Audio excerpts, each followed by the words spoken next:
The mind is everything. What you think you become. There's a story about a chess grandmaster who, after decades of mastering the game, was defeated by a complete beginner. Not because the beginner was smarter, not because they studied harder, but because they didn't know the rules existed, and without knowing there was a box, they simply never stayed inside it. The grandmaster didn't lose because he was bad at chess. He lost because he had spent his entire life perfecting moves inside a system he never once questioned. And here's the question nobody ever asks you. What if you're doing the exact same thing? Not with chess, but with your entire reality. Think about it for a second.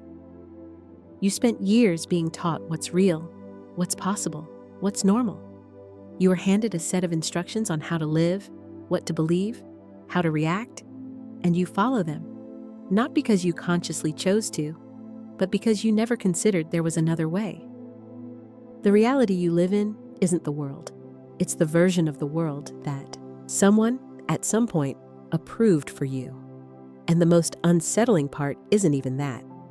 It's that the system keeping that version in place is running right now, at this exact moment, while you watch this video. Your brain is deleting information in real time, filtering what comes in, rewriting what you remember, pre-selecting what's possible before you even get a chance to disagree. And it does all of this in silence, with a precision so exact that you never notice. Not because you're naive, but because the system was designed specifically to go unseen. The most efficient prison in the world doesn't have bars. It has expectations, and it's impossible to escape something you don't even know exists. What I'm about to show you in this video isn't conspiracy theory. It isn't groundless spirituality. It's neuroscience, behavioral psychology, and documented patterns of perception that reveal something most people will carry to their graves without ever questioning. The reality you experience every single day isn't objective. It's constructed, and more importantly, it can be reconstructed, but only after you understand what's being deleted from your vision right now. Stay, because what comes next is going to permanently change the way you see your own thoughts. And once you see the pattern, there's no unseeing it. There's a simple experiment you can do right now. Look around the room you're in and memorize everything that's red. Take a few seconds. Really look. Now, without looking again, answer this. How many blue things did you see? Probably none. Not because there was no blue, but because your brain was so focused on finding red. It deleted everything else before it ever reached your awareness. And if something as simple as a color can completely vanish from your perception just because you weren't expecting it, what else is disappearing? This isn't a flaw in your brain. It's exactly how it was designed to work. Your brain receives approximately 11 million bits of information per second. Your conscious mind can process 40. That means your brain is making brutal decisions every single moment about what you're allowed to perceive. And the criteria it uses for those decisions is simple and unsettling. It lets in what confirms what you already believe and discards everything else. Not temporarily, permanently. The discarded information doesn't go into a waiting room. It simply stops existing for you. And here's where this becomes more than scientific curiosity. Think about someone who seems to attract opportunities effortlessly, who navigates life with an ease you can't quite explain. The difference between that person and someone who stays stuck isn't intelligence. It isn't luck. It isn't even effort. It's perception. Their filter is configured to let in things that your filter was trained to block. The opportunities exist for both people. Only one of them can see them. And the part nobody wants to hear is that you didn't choose your filter's settings. they were installed before you were old enough to question who installed them. Think about what your mind was like when you were 6 years old. A cardboard box wasn't a box. It was a spaceship, a castle, a portal to another world. You had access to a way of thinking that knew no limits. Because you hadn't yet learned where the limits were supposed to be. And then school started. Family started. Society started. And every time you thought in a way that didn't fit the mold, you received a signal, subtle or direct, that it wasn't appropriate. Imagination was gradually replaced by practicality. And practicality is just another word for limiting beliefs that were approved by the collective. The most disturbing part isn't that this happened, it's that your brain learned to do the work on its own.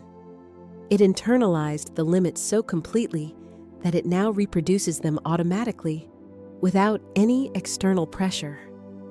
You don't need anyone telling you what's possible anymore. Your own brain does it for you, before a different thought even reaches the surface of your consciousness. And that's exactly where the prison lives. Not out there. In here. In every automatic thought that feels like yours, but is just the echo of a voice you heard so long ago, you can no longer tell it apart from your own. And there's something even stranger happening that needs to be said now. Because the next block is going to completely change the way you understand your own memory. And once you understand this, you'll never be able to trust the story you tell about yourself in quite the same way again. Have you ever walked into a room and completely forgotten why you went there? 1 second, you were on a mission, absolutely convinced you needed something. The next, nothing. Just you standing in the doorway, blank-faced, suddenly questioning all of existence. Scientists call it the doorway effect. Your brain, efficient as always, erases short-term memories the moment you change environments. Because it assumes new room, new context, whatever mattered back. There clearly isn't needed anymore. Now imagine this doesn't just happen with rooms. Imagine it happens with entire ideas. You hear something that completely shifts the way you see the world. You feel that shiver of recognition.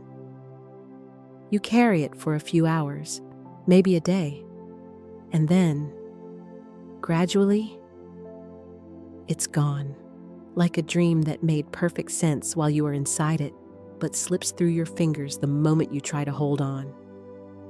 This isn't random forgetting, it's your mental filter performing a cleanup.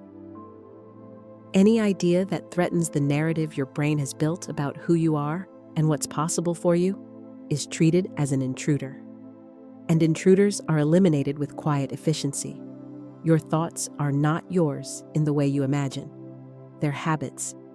And like any habit, they were formed through repetition, through reinforcement, through years of a nervous system learning what is safe to think and what is dangerous to consider. Your brain attacks unfamiliar thoughts the same way an immune system attacks a virus. Not because the thought is dangerous, but because it's different. And different means change, and change means risk. Even when absolutely nothing is in danger, your nervous system reacts as if it is. Have you ever felt a vibration in your pocket, reached for your phone, and there was nothing? That has a name. Phantom vibration syndrome. It happens because your brain was trained to expect a notification so frequently that it started creating the sensation from thin air with no external trigger at all. Now apply that to everything else your brain has been trained to expect. If it expects things to be difficult, they will be. If it expects opportunities to be rare, they will be. If it expects the worst, it will find proof of the worst in absolutely everything around you.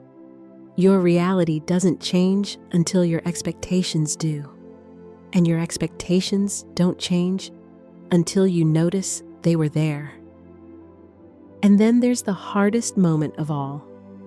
The moment you're about to say this phrase, That's just how I am. That moment is the entry point of the autopilot, because behind that phrase isn't a truth about who you are. It's a story you've told about yourself so many times it became the stage on which your entire life performs. You're not just how you are. You learned to be how you are. And everything that was learned can be unlearned. As long as you can catch the exact moment the script starts running, there's something you'll never hear in a motivational speech. Most people don't change, not because they can't, but because they never realize they should, and the system was designed exactly for that, to keep you convinced that the version of reality you were handed is the only one that exists. To make questioning seem unnecessary, strange, or even arrogant. Because a system that depends on your predictability has absolutely no interest in teaching you to be unpredictable. But the filter can be reprogrammed. And it starts with something much smaller than most people imagine. It starts with a question. Not a grand existential question, a surgical one directed at the exact moment you're running on autopilot. Why do I believe this? Where did this belief come from? And more importantly, who benefits from me continuing to think this way? Because most of your deepest beliefs about what's possible for you didn't come from direct experience. They came from something someone said, something the environment repeated, something the system rewarded, and you never stopped to check if it still serves you. New experiences break the filter in a way that thinking alone cannot. When you travel, when you meet people with stories completely different from yours, when you try something that doesn't fit any category your brain already has, something happens at the neurological level. The filter is forced to build new connections, to create new categories, to admit that there was a way of seeing it simply hadn't considered. And that opening, even if brief, even if uncomfortable, is the crack through which a different reality begins to enter. But if you stayed until here, something in you is still awake, and that part knows the box exists, knows the script is running, knows that the memories you treat as absolute truth have been rewritten every single time you remembered them, and knows that the reality you experience every day isn't the world. It's what your brain decided you're allowed to see. Hold on to this. You don't need an epic revelation to start rewriting the filter. You need attention. Directed, consistent, applied at the exact moments the autopilot takes over. That's how the game changes, not all at once, in fractions of seconds scattered across days, where you choose to question instead of accept, to observe instead of react, to ask instead of assume. If this video planted a question that won't leave you alone anytime soon, then it did what it came to do. Share it with someone who's also ready to see beyond the box.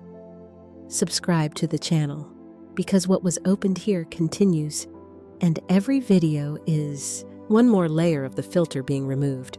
For those who decided, just like you decided today, to stop playing by rules they never asked to receive.